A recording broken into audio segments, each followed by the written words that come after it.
جی ہاں، یہ وسط ہندوستان کا وہ عظیم الشان شہر برہانپور ہے جس کی تاریخی عمارتیں، مساجد اور بڑے بڑے اولیاء کرام کے مقابر اس کے عظیم الشان ماضی کی داستان بیان کر رہے ہیں۔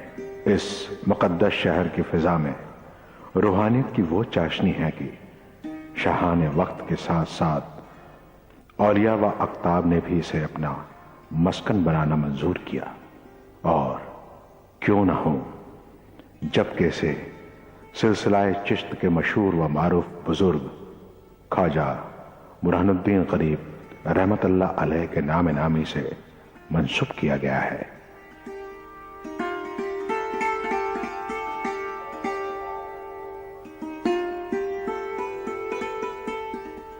تاریخی اعتبار سے جہاں اس شہر کو آصف جاہی، عادل شاہی اور مغلیہ سلاطین نے اپنے حکومت میں مرکزی حیثیت دی، وہیں روحانیت اور دینی اعتبار سے بھی اسے کافی اہمیت حاصل ہے۔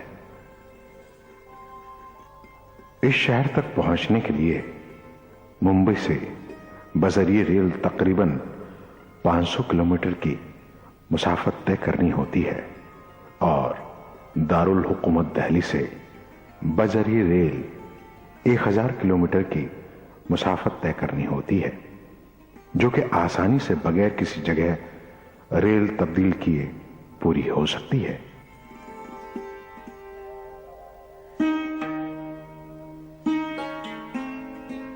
ایک طرف تو یہ شہر ان لمحات کا گواہ ہے جب شاہجہاں کی محبوب بیگم ممتاز محل نے اپنی زندگی کی آخری سانس لی تھی، اور تقریباً 6 ماہ کے طویل عرصے تک بیگم کے جسد خاکی کو اس سرزمین برہانپور میں عارضی طور پر رکھا گیا تھا۔ دوسری طرف اس عظیم الشان دور سے گزرا ہے جب فقہ حنفی کی مشہور و معروف کتاب فتاوائے عالمگیری اسی شہر میں حضرت برہان الدین راز الہ علیہ رحمہ کے احاطے میں تصنیف کی جا رہی تھی، جس میں تقریباً 400 علماء کرام کی خدمت حاصل کی گئی تھی۔ اس شہر مقدس کو طریقت کے تقریباً ہر سلسلے نے سیراب کیا ہے۔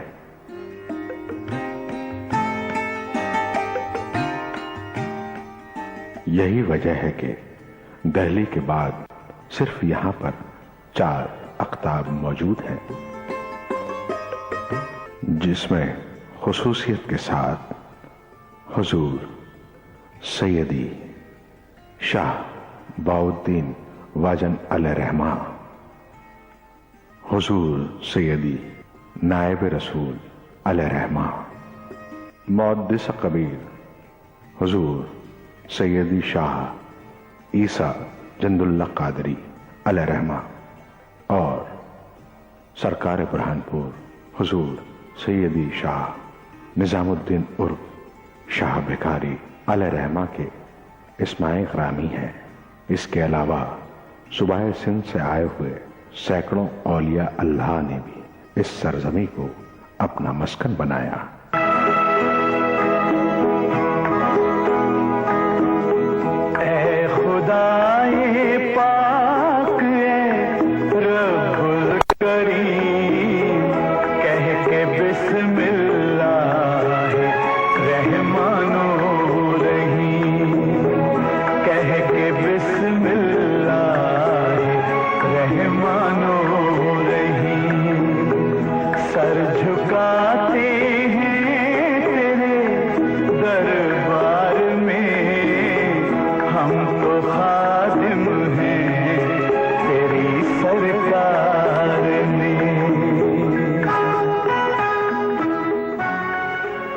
سب سے پہلے ہم آپ کو سرکار برہانپور حضور سیدی شاہ نظام الدین عرف شاہ بھکاری علیہ رحمہ کی بارگاہ کی زیارت کرواتے ہیں۔ آپ سلسلہ چشت سے تعلق رکھتے ہیں۔ حضور شیخ نظام الدین عرف حضرت شاہ بھکاری رضی اللہ عنہ کی پیدائش 836 ہجری میں سلسلہ چشتیہ کے مشہور و معروف بزرگ حضرت بابا فرید الدین گنج شکر رضی اللہ عنہ کے خاندان میں انہی کے آبائی شہر پاک پٹن میں ہوئی۔ آپ کا سلسلہ نسب 5 واسطوں سے حضرت خواجہ فرید الدین گنج شکر علیہ رحمہ پر ختم ہوتا ہے۔ کتابوں میں لکھا ہے کہ آپ 12 سال کے طویل عرصے تک اپنی والدہ کے بطن مبارک میں رہے۔ جب آپ 40 دن کے تھے تب آپ کی والدہ کا انتقال ہو گیا۔ 4 برس کی عمر میں پاک پٹن میں ہی علوم دینیہ و دنیاوی حصول کے لیے مدرسے میں داخل ہو گئے۔ 14 برس کی عمر میں تمام علوموں سے فراغت حاصل کر ریاضت و مجاہدے میں لگ گئے۔ کچھ عرصے بعد خواب میں حضرت شیخ فرید الدین گنج شکر علیہ رحمہ نے آپ کے سر پر اپنی کلہائے مبارک پہنائی اور فرمایا، اے نظام الدین، حق تعالیٰ نے تم کو حسقائے عنایت فرمایا ہے اور حکم ہوا ہے کہ حرمین شریفین کا طواف کرو۔ جب حضرت شاہ بھکاری بیدار ہوئے تو اپنے سر پر کلہائے مبارک پائی۔ اسی وقت والد کی خدمت میں پہنچے اور حال بیان کیا۔ حضرت شاہ جوسی یعنی شیخ یوسف سمجھ گئے کہ مولا نے میرے فرزند نظام الدین کو چن لیا ہے۔ آپ نے کعبہ شریف روانہ ہوتے وقت اپنے فرزند کو حسقائے خلافت عطا فرمایا اور خود پاک پٹن سے روانہ ہو کر اسیر گڑھ آ گئے اور مستقل سکونت اختیار کر لی۔ حضرت شاہ بھکاری کے ساتھ حضرت شیخ بکن، شیخ سونا، شیخ حمید الدین و شیخ محمود بھی تھے۔ سفر عرب اعظم و حبشہ کے دوران ہی آپ کی اہلیہ کا مدینہ منورہ میں انتقال ہو گیا۔ اسی دوران آپ نے شیخ حمید الدین کو اپنا خلیفہ و جانشین مقرر فرمایا۔ آپ نے 5 حج فرمائے اور حرمین شریفین سے ہندوستان آئے اور سیروں سیاحت کرتے ہوئے برہانپور تشریف لائے اور اتاولی ندی کے کنارے قیام فرمایا۔ آپ کے قیام کے 3 روز بعد والی برہانپور اینا عادل شاہ کو آپ کی آمد کی خبر ہوئی تو خدمت اقدس میں حاضر ہوا اور چند گاؤں بطور نظر پیش کیا۔